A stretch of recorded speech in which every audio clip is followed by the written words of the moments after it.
حضرت سلیمان علیہ السلام کا قصہ۔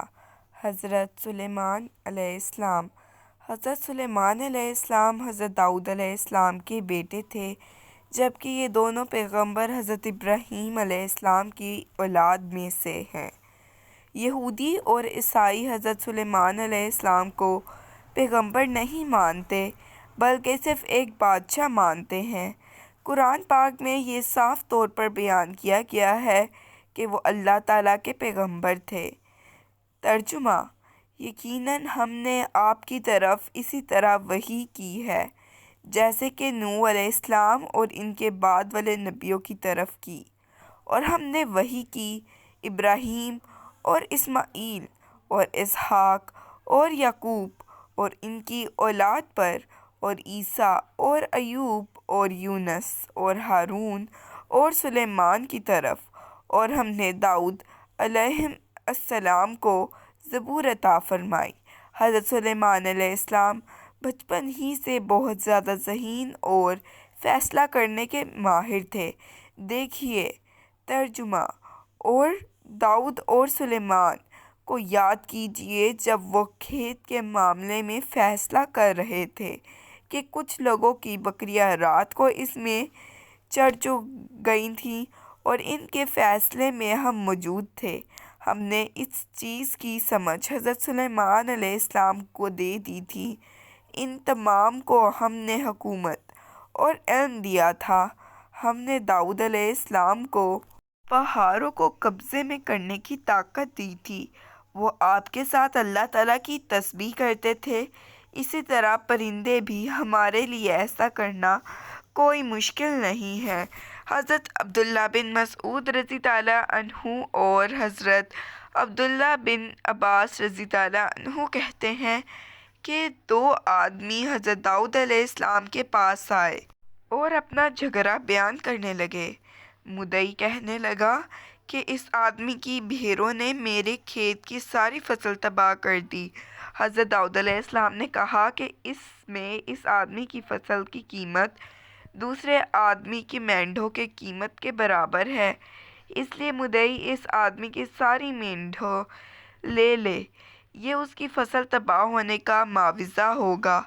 اس وقت حضرت سلیمان علیہ السلام 11 سال کے تھے اور اپنے والد کے قریب ہی بیٹھے ہوئے تھے۔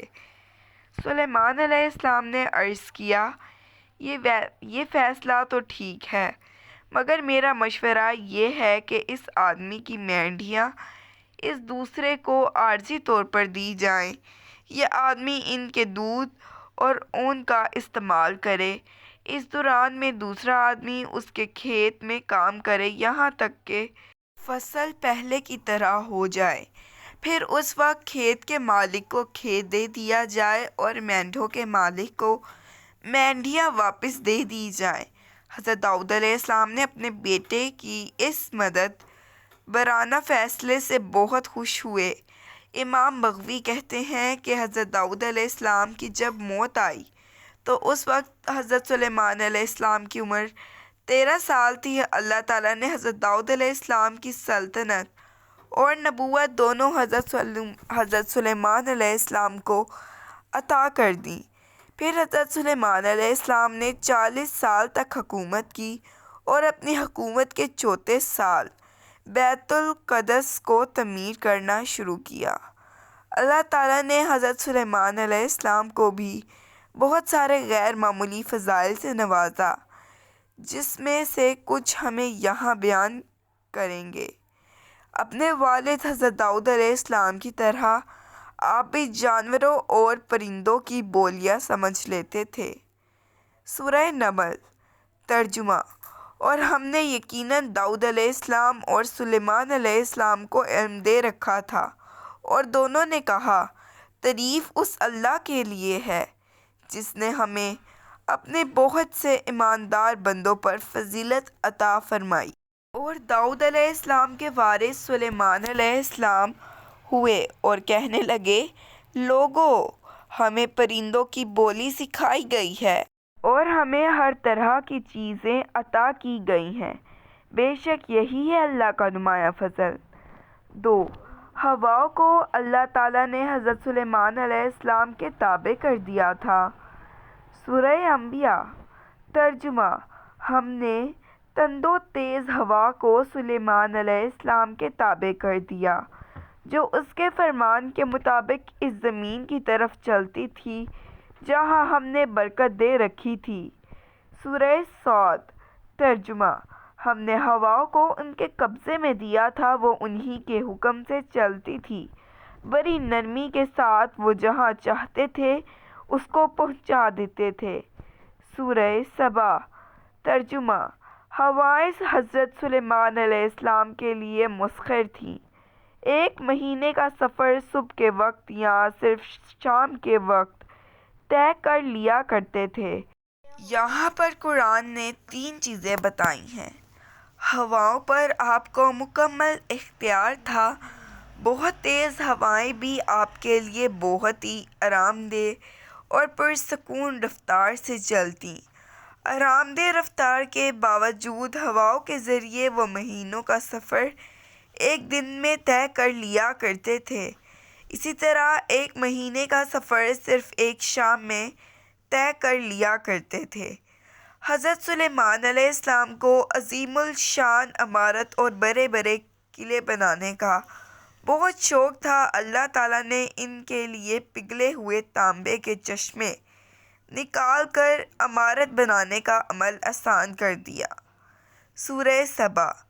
ترجمہ: اور ہم نے سلیمان علیہ السلام کے لیے ہوا کو مسخر کر دیا کہ صبح کی منزل اس کی مہینے بھر کی ہوتی تھی اور شام کی منزل بھی۔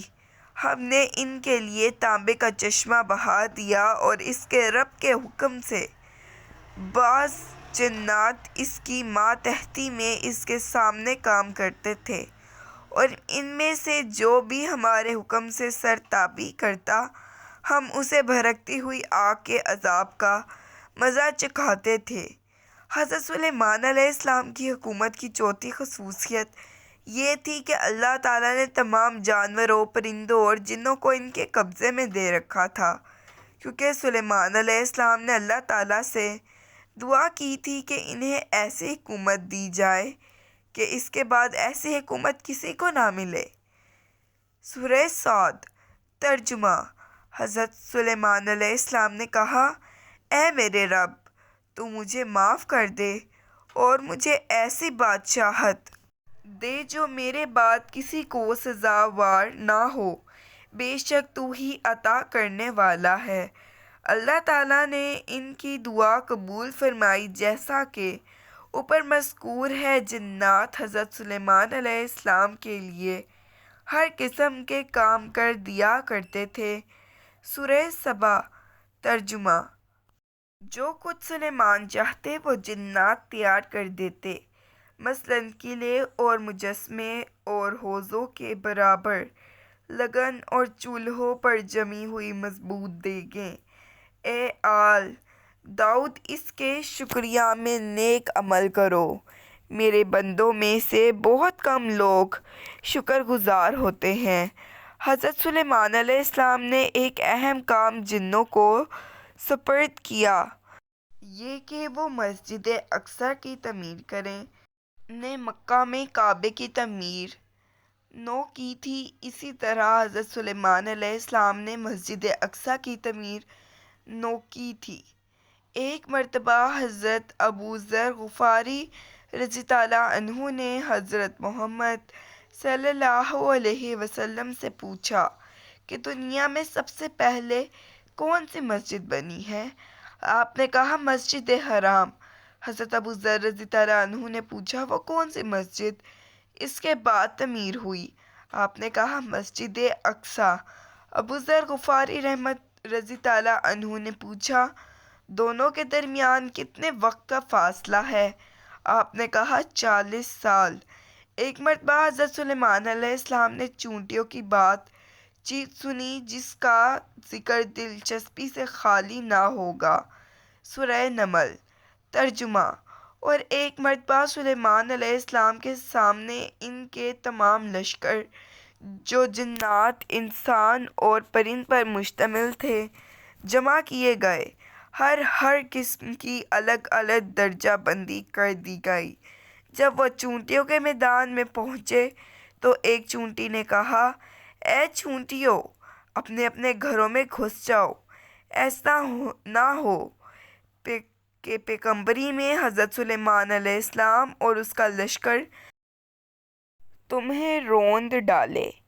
اس کی بات سے حضرت سلیمان علیہ السلام مسکرا کر ہنس دیے اور دعا کرنے لگے کہ اے پروردگار، تو مجھے توفیق دے کہ میں تیری ان نعمتوں کا شکر بجا لاؤں جو تو نے مجھ پر انعام کی ہیں، اور میرے باپ پر، اور میں ایسے نیک اعمال کرتا رہوں جن سے تو خوش رہے۔ مجھے اپنی رحمت سے نیک بندوں میں شامل کر لے۔ ان آیات میں اللہ تعالیٰ نے حضرت سلیمان علیہ السلام کے معجزوں کو بیان کیا ہے کہ سوچنے کہ وہ ایک انتہائی چھوٹی مخلوق چونٹی کی آواز کو بھی بہت دور سے سن اور سمجھ سکتے تھے۔ ان معجزات سے ہمارا ایمان اور قوی ہوتا ہے۔ یقیناً اللہ تعالیٰ بہت طاقتور ہیں اور اپنے چنے ہوئے بندوں پر طرح طرح سے کے انعام و اکرام کرتے ہیں۔ چونٹیوں کے اس قصے میں اللہ تعالیٰ کی گئی نشانیاں ہیں۔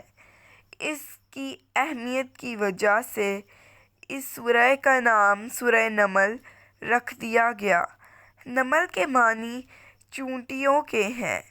یہاں پر یہ چیز بھی قابل ذکر ہے کہ بائبل کا ترجمہ کرنے والوں نے حضرت داؤد علیہ السلام اور حضرت سلیمان علیہ السلام کے بارے میں بہت سارے من گھڑت نازیبہ اور قابل شرم واقعات نقل کیے ہیں۔